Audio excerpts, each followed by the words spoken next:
Hello दोस्तों, स्वागत है हमारे यूट्यूब चैनल अनित क्लासेस में। आज आप लोग को एनसीईआरटी का जैव प्रक्रम का टॉपिक वाहन हम लोग पढ़ने जा रहे हैं। ठीक है दोस्तों, इससे पहले आप जैव प्रक्रम का पोषण और श्वसन दो पढ़ चुके हैं हम लोग। ठीक है, तो कुछ टॉपिक बचा हुआ है दोस्तों, जैसे वाहन हो गया और एक आपका है उत्सर्जन। ठीक है, तो दो हम लोग क्लियर करेंगे। तो आज हम लोग वाहन में देखेंगे कि क्या क्या क्वेश्चन आता है इसमें, और इसको हम लोग डील करने की कोशिश करेंगे। ठीक है दोस्तों, तो चलिए आज स्टार्ट करते हैं। अगर वीडियो आप लोग को अच्छा लगे तो लाइक और शेयर जरूर करें। ठीक है दोस्तों, तो शुरू से पहले लास्ट तक देखें, वीडियो कहीं स्किप आप लोग नहीं करिएगा। चलिए देखते हैं। सबसे पहले देखिए क्वेश्चन क्या है दोस्तों, क्या बोला गया है। पहले वाहन हो सकता है क्वेश्चन आपसे पूछा जाए कि वाहन किसे कहते हैं, या वाहन से आप क्या समझते हैं। क्वेश्चन ऐसे घुमा सकता है। तो वाहन, हमने वाहन लिख करके अंडरलाइन और डेश दिए, इसका मतलब ये है कि यहाँ से आपका क्वेश्चन बनेगा। ठीक है दोस्तों, तो वाहन किसे कहा जाता है, तो पौधों के एक भाग से दूसरे भाग तक। तो यहाँ तो इजीली आप समझ सकते हैं दोस्तों, पौधा का एक भाग से दूसरे भागों तक जल और खनिज, क्या क्या ले जाता है दोस्तों, जल और खनिज लवणों का परिवहन होना ही क्या कहलाता है दोस्तों, वाहन कहलाता है। एक जगह से दूसरे जगह जो ट्रांसफर होगा, जो वाहन होगा एक जगह से दूसरे जगह, कहां पर दोस्तों, कहां पर होगा, ये पौधों में। ठीक है, वही क्या कहलाएगा दोस्तों, वाहन।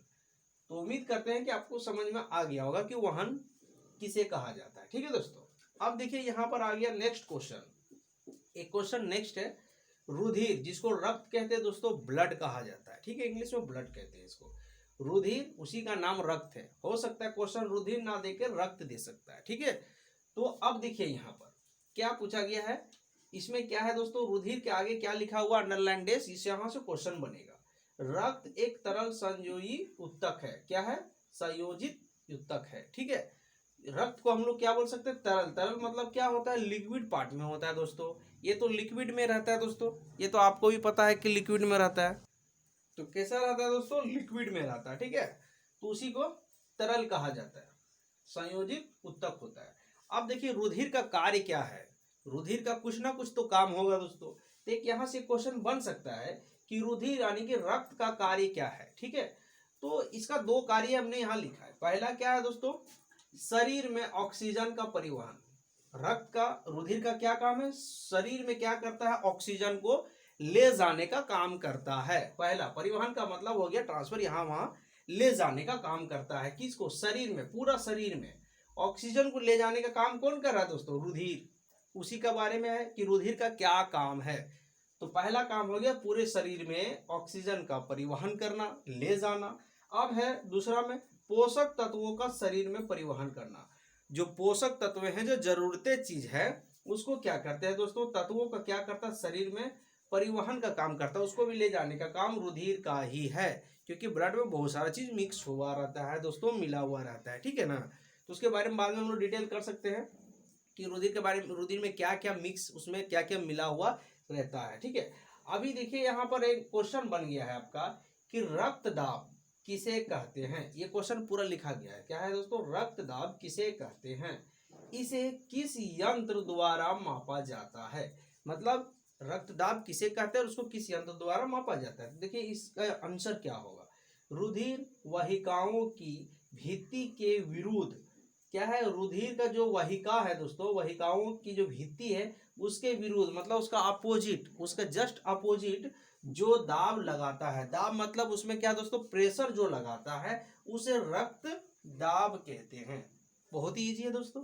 क्या है कि रुधिर का जो वाहिकाओं की जो भित्ति है उसके विरुद्ध जो काम करने का जो जो दाब लगाता है दोस्तों, उसी को तो रक्त दाब कहा जाता है। अब रक्त दाब को क्या है दोस्तों, अस्फाइग्मो मैनोमीटर यंत्र के द्वारा मापा जाता है। किसके यंत्र के द्वारा दोस्तों, देखिए यहाँ एक यंत्र है, इसके द्वारा क्या मापा जाता है दोस्तों, रक्त दाब को मापा जाता है। तो उम्मीद करते हैं दोस्तों ये आप लोग को समझ में आ गया होगा कैसे क्या होता है। ठीक है दोस्तों, आप लोग को सुबह में जो वीडियो डाला जाता है दोस्तों, सुबह में 10th के लिए आपका एनसीईआरटी से रिलेटेड साइंस में फिजिक्स, केमिस्ट्री, बायो आपका डाला जाएगा दोस्तों। और शाम के टाइम में जो आपका 5 बजे 6 बजे जो वीडियो डाला जाएगा दोस्तों वो कंपटीशन लेवल का रहेगा दोस्तों, रेलवे से रिलेटेड है, जैसे आपका एनटीपीसी है, ग्रुप डी है, और भी अदर एग्जाम के लिए जो है दोस्तों वो सब कंपटीशन के लिए डाला जाएगा दोस्तों। तो सुबह में साइंस रहेगा दोस्तों और कंपटीशन के लिए शाम में रहेगा, ठीक है। और क्वेश्चन इसमें देख सकते हैं कैसे कैसे और क्वेश्चन बनता है। देखिए दोस्तों नेक्स्ट क्वेश्चन और सब क्या है, क्वेश्चन को ध्यान से देखिए क्या लिखा हुआ है, वाष्पोत्सर्जन, ठीक है। वाष्पोत्सर्जन का मतलब क्या है दोस्तों, उसके बारे में हम लोग जानते हैं। देखिए क्या कैसे क्या होता है इसका, वाष्पो उत्सर्जन का महत्व क्या है, इसके बारे में हम लोग जानेंगे, ठीक है दोस्तों। तो सबसे पहला बात है कि ये क्वेश्चन यहाँ से आपका बनेगा वाष्पोत्सर्जन से, ठीक है। तो डेस्क के आगे क्या लिखा हुआ है दोस्तों, आप लोग इसको ध्यान से देखिए, है ना।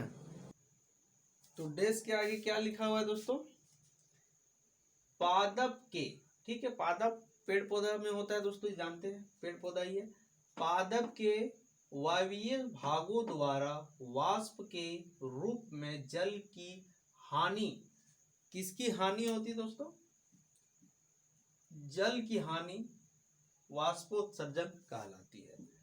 पादप के जो होता है, पादप में मान लेते क्या है, वायवीय भागों द्वारा वाष्प के रूप में, वाष्प मतलब क्या होता है दोस्तों, भाप जो होता है, कहने का मतलब है पानी जब गर्म करते हैं हीट करते हैं तो भाप होता है। तो यहाँ भी क्या होता है आपका, वाष्प के रूप में क्या होता है दोस्तों, जल की हानि होती है। जो जल की जो हानि होती है उसी को क्या कहा जाता है दोस्तों, वाष्पोत्सर्जन कहा जाता है।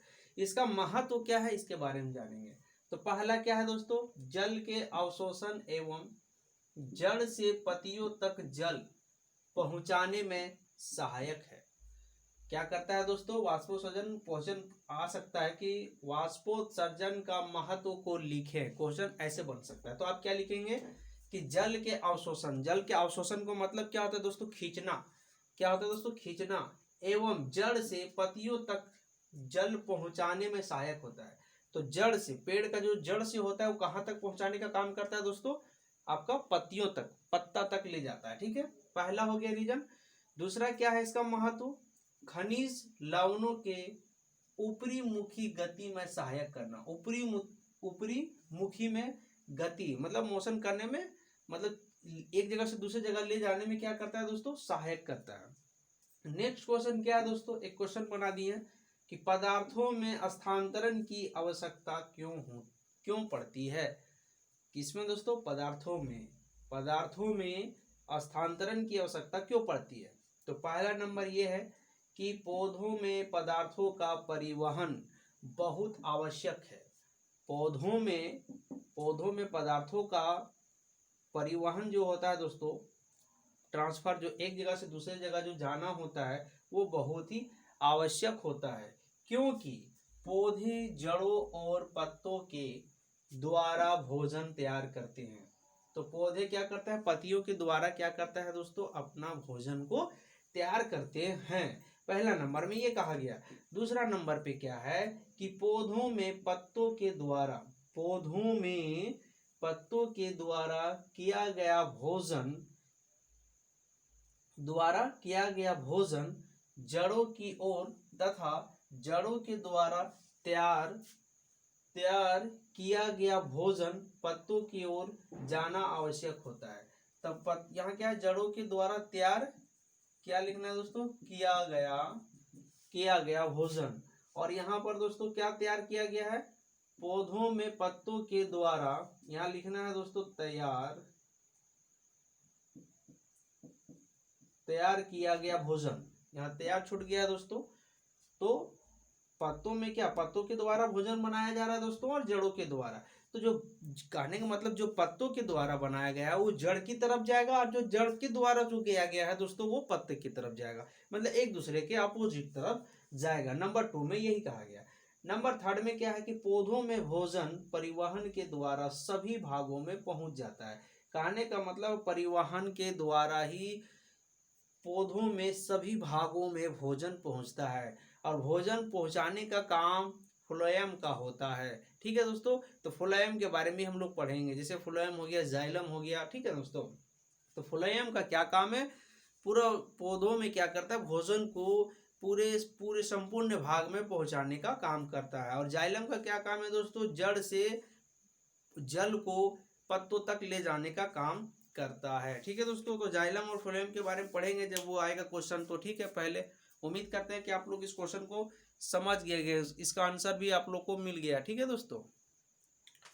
नेक्स्ट क्वेश्चन देखिए दोस्तों, इस क्वेश्चन में क्या है, मानव में वहन तंत्र के घटक कौन से हैं। किसमें, मानव वहन तंत्र में घटक कौन से हैं, इन घटकों के क्या कार्य हैं। मानव वहन तंत्र में कौन कौन से घटक होते हैं दोस्तों, और वो जो घटक हैं मानव तंत्र के, मानव के अंदर, तो वो क्या काम करते हैं, क्वेश्चन ये आपसे पूछा गया।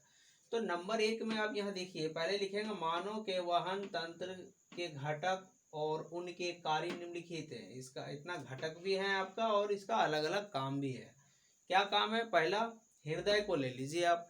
हृदय को अगर देखें, इसका काम क्या है, तो रुधिर, जिसको रक्त खून बोलते हैं दोस्तों, ब्लड बोलते हैं, को पंप की तरह शरीर के विभिन्न भागों में भेजना। क्या करता है, पंप की तरह शरीर के विभिन्न भागों में भेजना। और क्या करता है, अशुद्ध रक्त को शुद्ध होने के लिए फेफड़ों और गुर्दों में भेजना तथा शुद्ध रुधिर को शरीर के विभिन्न भागों में भेजना। कहने का मतलब ये हुआ दोस्तों कि जो रक्त है वो पंप की तरह क्या करता है, शरीर के विभिन्न भागों में भेजने का काम करता है। और अशुद्ध जो रक्त होता है, जो खुद शुद्ध नहीं होता है, जो अशुद्ध खून होता है, उसको क्या करता है, फेफड़ों और गुर्दों तक क्या करता है, भेजने का कार्य करता है। और जो शुद्ध खून जब बनता है, जब फेफड़ों और गुर्दों में जाता है, जब शुद्ध हो जाता है, तो शुद्ध खून को क्या करता है, शुद्ध ब्लड को क्या करता है, पूरे संपूर्ण भाग में शरीर में फिर उसको भेजा जाता है। वो ये हृदय का काम है। क्या काम है दोस्तों, पहले पंप की तरह शरीर के विभिन्न भागों में क्या करता है, भेजने का कार्य करता है दोस्तों। अशुद्ध खून को क्या करता है, वो अशुद्ध ब्लड को क्या करता है, फेफड़ों और गुर्दों में भेजने का कार्य करता है। और जब वो शुद्ध हो जाता है तो शरीर के विभिन्न भागों में उसको फिर से भेजा जाता है, ठीक है। अब धमनी, धमनी को देखिए दोस्तों, धमनी का क्या काम है, धमनी क्या करता है, एक चीज याद रखिएगा, धमनी और शिराएं शुद्ध अशुद्ध का काम करता है दोस्तों, ये कंफ्यूज मत होइएगा, इसको ध्यान में रखना है। धमनी का काम है शुद्ध रुधिर को हृदय से दूर शरीर के अंगों में भेजने का कार्य धमनी का काम है। कुछ एक धमनी और एक आपका शिराएं, एक अपवाद होता है दोस्तों, जो एक धमनी आपका शुद्ध खून का बात कर रहा है, वो अशुद्ध खून को भी ले जाता है, ठीक है। तो वो आपका हृदय में फिगर जब बनेगा तो बताएंगे कि कहाँ से कैसे क्या होता है, वो अपवाद में है। लेकिन एक्चुअली में होता क्या है, धमनी हमेशा शुद्ध खून को ही ले जाता है, कहाँ, शरीर से दूर ले जाता है और शरीर के विभिन्न भागों में भेजने का कार्य करता है, ठीक है, धमनी के द्वारा ही जाता है। और शिराएं का क्या काम है दोस्तों, अशुद्ध और विऑक्सी रक्त को आपका हृदय तक लाना है, ठीक है दोस्तों, लाना, ठीक है, लाने का काम करता है कौन, शिराएं, अशुद्ध खून को कहाँ, हृदय तक। और हृदय में जब शुद्ध हो जाता है, कहने का मतलब जब वो फेफड़े में शुद्ध हो जाता है, तो फिर होता है क्या, धमनी क्या करता है, उसे शरीर के संपूर्ण भाग में भेजने का कार्य करता है, उसी के जरिए से जाता है, ठीक है। अब देखिए कोशिकाएं, कोशिका का क्या काम है, कोशिकाएं क्या बोलता है, रक्त को शरीर के संपूर्ण भागों एवं त्वचा में भेजना। कहने का मतलब है शरीर के संपूर्ण पूरे भाग में, अलग अलग भागों में क्या करता है, संपूर्ण भागों एवं त्वचा में भेजना। त्वचा किसको कहते हैं दोस्तों, पूरा बॉडी बना हुआ है, सबसे बड़ा अंग कौन है, त्वचा ही है, ठीक है। प्लेटलेट्स, जिसको बोला जाता है दोस्तों बिंबाणु, इसका क्या काम है, ब्लड को, रक्त को क्या करता है, रुधिर को थक्का बनने में सहायता करता है। रुधिर मतलब खून हो गया दोस्तों, उसको जमने में, थक्का बनने में सहायक करना एवं अनुरक्षण, वो बचाने का कार्य करता है। तो उम्मीद करते हैं दोस्तों ये आप लोगों को क्वेश्चन और आंसर इसका समझ में आ गया होगा दोस्तों। अगर आप लोग को वीडियो पसंद लगता है दोस्तों, अच्छा लग रहा है, तो लाइक और शेयर जरूर करें दोस्तों, ताकि और भी दोस्त आपके देख सकते हैं और यहाँ से पूरी तैयारी कर सकते हैं दोस्तों, ठीक है। अगर आप नए हैं इस चैनल पर तो चैनल को सब्सक्राइब जरूर करें दोस्तों, और बेल आइकन को भी दबाएं ताकि जब भी वीडियो हम डालें तो आप लोग तक ये नोटिफिकेशन पहुंच जाए। ठीक है दोस्तों। देखिए दोस्तों नेक्स्ट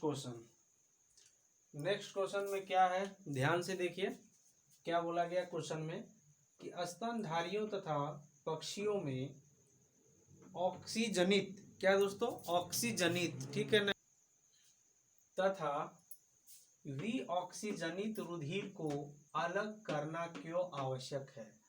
तो यहाँ दो चीज का बात किया है दोस्तों, स्तनधारी क्या है, स्तनधारियों और एक तो पक्षी, दोनों बीच का बात कर रहा है कि दोनों में क्या है कि ऑक्सीजनित और विऑक्सीजनित रुधिर को अलग करना क्यों जरूरी होता है। ठीक है, तो देखिए यहाँ सबसे पहला बात है कि आंसर में कि ऑक्सीजनित एवं विऑक्सीजनित रुधिर को अलग करने से शरीर के अंगों को ऑक्सीजन की पर्याप्त मात्रा में मिलती है। ऑक्सीजन को क्या होता है दोस्तों, अंगों को ऑक्सीजन की क्या होता है दोस्तों, पर्याप्त मात्रा में मिलती है, इसीलिए दोनों को अलग किया जाता है। अब इसमें क्या है दोस्तों, स्तनधारियों एवं पक्षियों में शरीर के ताप को सामान्य बनाए रखने के लिए लगातार ऊर्जा की जरूरत होती है। क्या होती है दोस्तों, ऊर्जा की जरूरत होती है। ताप को सामान्य रखने के लिए, नॉर्मल रखने के लिए क्या चीज की आवश्यकता होती है दोस्तों, ऊर्जा की आवश्यकता होती है। क्या, ऊर्जा की आवश्यकता होती है, किसमें, स्तनधारियों में भी और पक्षियों में, दोनों में। ठीक है, इसलिए इन प्राणियों में दोनों प्रकार के रुधिर को अलग करना आवश्यक होता है। सबसे पहला बात, ऑक्सीजन की पर्याप्त मात्रा मिलना दोस्तों, और दोनों को ताप को नियंत्रित करने के लिए ऊर्जा की आवश्यकता होती है। दूसरा नंबर पे, इसीलिए दोनों प्रकार की रुधिर को क्या करना, अलग करना आवश्यक हो जाता है। नेक्स्ट क्वेश्चन, इसमें क्या है कि उच्च संगठित पादपों में वहन तंत्र के घटक क्या है, उच्च संगठित पादपों का बात कर रहा है। ठीक है दोस्तों, अब इसमें क्या है, उच्च संगठित पदार्थों में वहन तंत्र के दो मुख्य घटक हैं। कौन कौन से दो मुख्य घटक है दोस्तों, पहला जाइलम, दूसरा फ्लोएम। हम जाइलम और फ्लोएम का बात कर रहे थे, देखिए क्वेश्चन आ गया। तो आंसर में है कि जाइलम का क्या काम है, यह खनिज के जलीय घोल का वहन जड़ों से पूरे पादप में करती है। जाइलम का काम क्या है, जैसे पेड़ का है जड़ जो होता है दोस्त, वो क्या करता है, जड़ से खनिजों, जल को निकालते हुए, ले जाते हुए क्या करता है, पादप के पूरे भाग में इसको पहुंचाने का काम करता है। कौन, जाइलम। ठीक है दोस्तों, और फ्लोएम का क्या काम है, जब आपका खनिज और जल, लवण, ये सब आपका पत्तियों तक पहुंच जाता है दोस्तों, तो प्रकाश संश्लेषण के द्वारा जो भोजन बनता है, उस भोजन को यह पत्तियों के द्वारा संश्लेषित भोजन को पूरे पादप में फैला देती है। वो पूरे पादप में फैलाने का काम करती है। भोजन को फैलाने का काम किसका है दोस्तों, फ्लोएम का। और जाइलम बनाने में मदद करता है, जैसे जल, लवण और खनिज को पहुंचाने का काम करता है पत्तियों तक, और प्रकाश की सहायता से और कार्बन डाइऑक्साइड की सहायता से दोस्तों भोजन को तैयार किया जाता है। जब भोजन तैयार हो जाता है तो फिर उसे क्या करता है दोस्तों, पूरे पत्ती में, पूरे पेड़ में जो होता है उसको पहुंचाने का काम करता है। ठीक है दोस्तों, उम्मीद करते हैं कि आप लोग समझ गए होंगे। नेक्स्ट क्वेश्चन देखिए दोस्तों, नेक्स्ट क्वेश्चन क्या है, क्या पूछा गया उसको देखिए ध्यान से। क्या बोला है कि जाइलम तथा फ्लोएम में अंतर स्पष्ट करें। कहने का मतलब दोनों में क्या अंतर है वो बताना है। तो नंबर 1 हम लिखेंगे, पहले एक जगह बनाएंगे, एक तरफ जाइलम लिखेंगे और एक तरफ फ्लोएम लिखेंगे। ठीक है, दोनों में अंतर स्पष्ट करेंगे। देखिए जाइलम में क्या है, जाइलम जड़ से पत्तियों तक अन्य भागों में जल तथा घुले लवण परिवहन करते हैं। कहने का मतलब ये है दोस्तों कि जाइलम जो है जड़ से लेकर के क्या करते हैं, आपका अन्य भागों में क्या करते हैं, वो पत्तियों तक क्या करता है, जल तथा घुले मतलब लवण को, खनिज को ले जाने का काम करते हैं। लेकिन फ्लोएम का क्या काम है, फ्लोएम भोजन पदार्थों को क्या करता है दोस्तों, ये भोजन पदार्थों को, तो फ्लोएम क्या बोल रहे हैं कि भोजन पदार्थों को घुली अवस्था में पतियों से पादप के दूसरों हिस्सों तक परिवहित करता है। कहने का मतलब ये है कि भोजन को, फ्लोएम का काम है बना हुआ भोजन को अन्य जगहों तक, अन्य विभिन्न भागों में पहुंचाने का कार्य करता है। पतियों से पादप के दूसरे हिस्सों में पहुंचाने का काम करता है फ्लोएम। जाइलम जल और लवण लेंगे और ये भोजन को फैलाएंगे।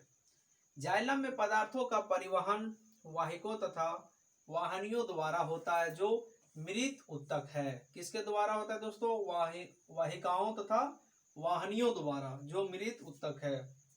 फ्लोएम में पदार्थों का परिवहन चालनी ट्यूब द्वारा सहचर कोशिकाओं की मदद से होती है। इसमें क्या होता है दोस्तों? चालनी ट्यूब द्वारा सहचर कोशिकाओं की मदद से होती है। और इसमें क्या है? मृत ऊतक है। कौन? वाहिकाओं और वाहिनी। ठीक है। अब देखिए थर्ड नंबर में, वाष्पोत्सर्जन पुल के कारण ऊपर की ओर जल घुले लवण का चढ़ना संभव है।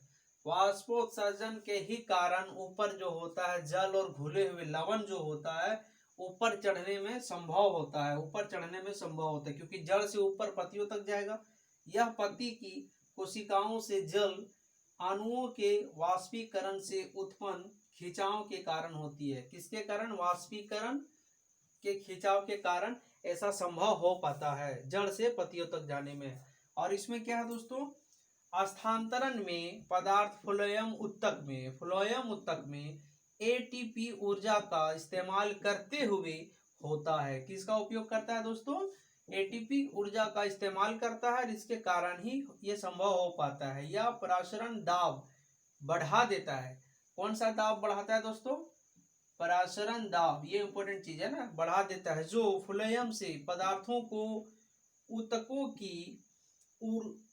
की ओर भेजता है जिनमें दाब कम होता है दोस्तों। और परासरण दाब के कारण क्या होता है? बढ़ा देता है, और जिधर कम होता है उधर भेजने का काम करता है। ठीक है। यह स्थानांतरण करता है, एक जगह से दूसरी जगह भेजने का काम करता है। ठीक है। ये थर्ड नंबर में। ये फोर्थ नंबर में क्या बोल रहा है कि जल का परिवहन सरल भौतिक गति के अंतर्गत होता है।